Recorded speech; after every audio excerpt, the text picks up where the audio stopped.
Alright, this is a new machine box. It's engraved with a brick pattern, and the box opens, but the brick pattern kind of hides the seams to the box, but it opens like this.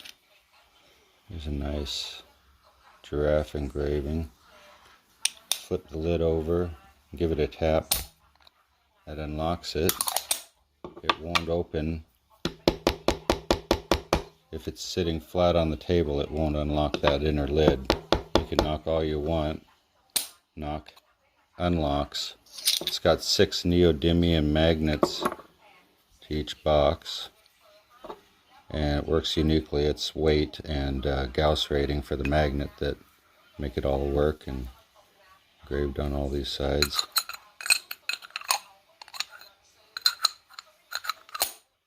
Flips in there. Lock shut. It's got a dragon kind of brick engraving, pretty neat. And yeah, I'll be selling that soon.